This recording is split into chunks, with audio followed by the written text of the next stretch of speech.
かっこええのありゃ。大阪やったらわしがほっとかんとこやとほら。なんぞい。金玉下げとったらぶち殺しめやほら。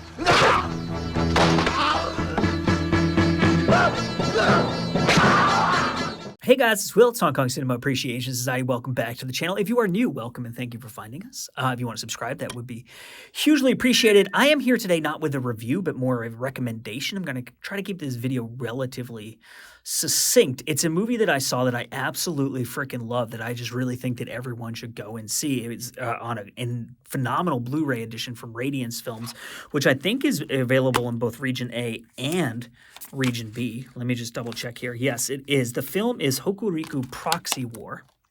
This is a Kinji Fukasaku film from 1977. It is, I believe, the last Yakuza film he made. He had that incredible run. I'm like in the midst of I watched this movie, and then the same day I watched Legend of the Eight Samurai, which I'm going to do a different video about.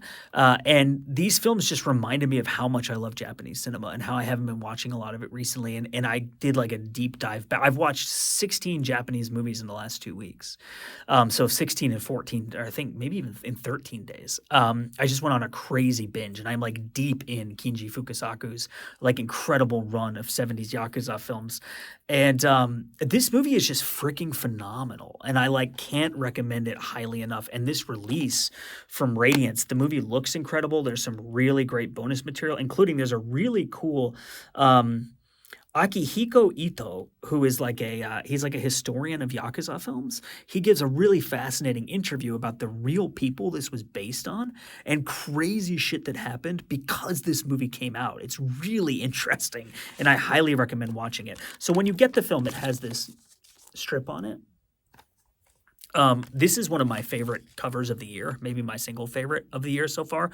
So I took the Moby strip off. That's what it's, Movie strip. I took it off because I wanted to fully appreciate the awesomeness of that artwork. And so here I love the way they do this with their releases. Like it's this nice white with like the screenshots from the movie. So Fukasaku's Theory of Machiavellianism by Muneo Nakamura. And then we have Motohiko Kano, Hokuriku-style hard-headedness, Isao Fujisawa, The Sanctity of Violence. So those are the essays that are in here. Here we go. So the basic setup of this film is that a guy who's like kind of like a small-time local Yakuza in Hokuriku, in like a rural northwestern Japan, in an area where it snows a ton. Because if I remember my Japanese geography recently, the storms come off of Siberia and then they hit the mountains in that part of Japan, and all this snow dumps on that area in Japan. And this movie was shot in the winter, and the landscapes are just phenomenal. And the frigidness of the film, in terms of like the physical frigidness, adds a lot thematically to the movie and dovetails really nicely with a lot of what this film is about. There's like a local small-time Yakuza guy who's in a beef with his boss because he thinks his boss is treating him unfairly, not giving them their fair share of profits, kind of like taking advantage of them. And he like physically threatens him. And the boss then goes to like the big Yakuza families in like the big cities. I think it's Osaka. But don't quote me on that. And well, maybe it says in here because it's like I said, I've watched like maybe 7 or 8 Fukasaku Yakuza films in the past like week or two, and so some of the details are blending together in my head. Let's see. It just says a major city. Yeah. So the boss goes to like a big Yakuza family in a big city and kind of tries to ally himself with them to help kind of subdue and like force into submission this kind of unruly guy. What I thought was, and it's just like this really frenetic, violent, chaotic story of all of these different factions trying to grab territory and make deals and get business and make money, and all the like prostitution, drugs, violence, extortion, gambling, all this stuff, right? and it's a really gripping story, and it's a combination of like a violent, aggressive, almost like Scorsese-esque, but like Fukasaku's style is like Scorsese on cocaine. And I know that Scorsese actually was on cocaine when he made a lot of his crazier films, but this is like a level up in terms of chaotic energy and violence. Like I had only seen a couple of his films before this one, and I think I'd only seen one of his Yakuza films. The energy of these films really has to be seen to be believed. Like the chaotic, frantic, kinetic violence, and the way that he would use handheld camera in a way that was, I think, very unique to that to people making films in that era. And just the chaos and energy of it is so captivating and incredible.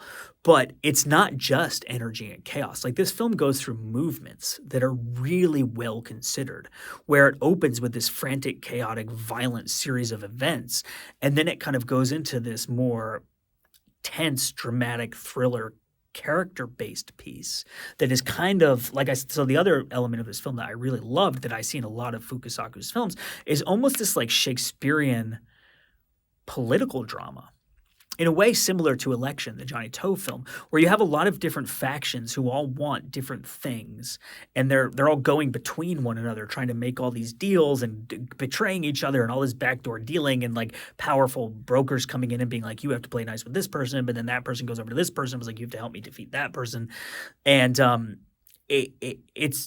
it's very like, I mean, someone wrote a piece in here called Machiavellianism, right? It's very Machiavellian, the way that the political machinations are happening, but it's also this very kinetic, violent crime film, but it has this element of sadness and like depth of character that it grounds it in reality, but it adds so much humanity to it that it gives you a lot of cause for empathy. So it draws you in on the character level so that it's not just this surface level violent entertainment, but it's a deeper film. There's some really interesting stuff where the kind of local guy is out in this, I think it's like a park, and there's this traditional performance of these guys playing drums and wearing like kimono and these traditional Japanese masks, and nothing is said in that scene, but you see this like connection of like Japanese history, like isolationism, like warlords, shogunates, like that kind of thing, and like this idea of like, this is my part of Japan, this is my tradition, this is who I am, this is where I am from. Like, we don't need these people from Osaka or wherever coming here and telling us what to do and how to live. And this long tradition of like local cultures and like ways of life, right, that are being overstamped and destroyed by these huge groups from the cities.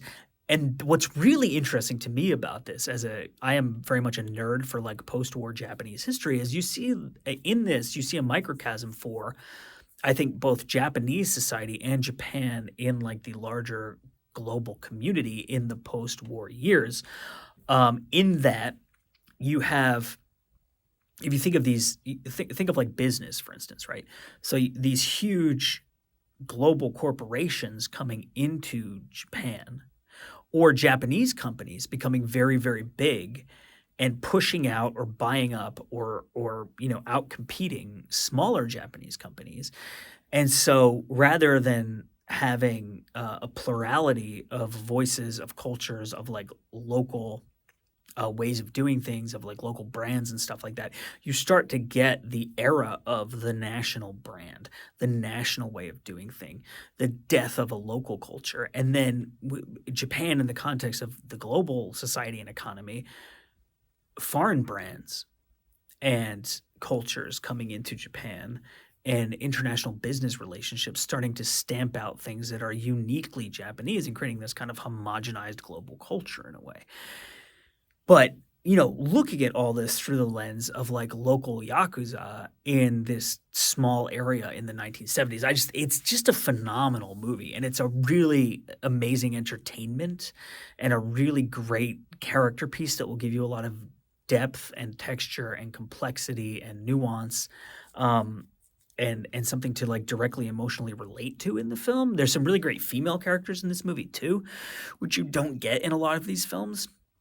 You do, I mean, you'll often have female characters who are just kind of like the accessory to the man, or who are there to, for, I don't want to get into the whole, uh, anyway, point being, there are really good female characters in this film, and it shows you the struggles that they are dealing with in this very male world, where they are very necessary to the kind of machine of commerce that is sustaining the Yakuza and is their main reason for their violence and stuff like that. And yet they're not treated as though they are individuals or human beings. They're just kind of these pieces that get moved around, right? And taken advantage of and exploited.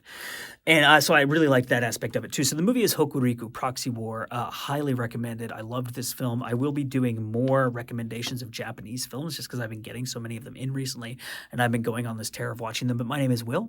It's Hong Kong Cinema Appreciation Society. I thank you so much for watching. Oh, I meant to mention, I'm sorry if you may have already turned off the video at this point, but I think if you're a fan of Ringo Lam, especially, but also a little bit with John Woo, like the way that this film is like a deep character piece with a lot of like chaotic violence, and it's like a cold, harsh, brutal world with lots of deaths and like kind of like this underpinning of existential concern, very much like City on Fire, Wild Search, those Ringo Lam films, but a little bit the John. It's less sentimental, I think, and poetic and romantic than the John Woo films. It's like more hard nosed and brutal, but it has kind of similar elements. So I think you would dig it if you dig those films. So I'm Will, again signing off for the second time, and thank you, and we'll see you next time.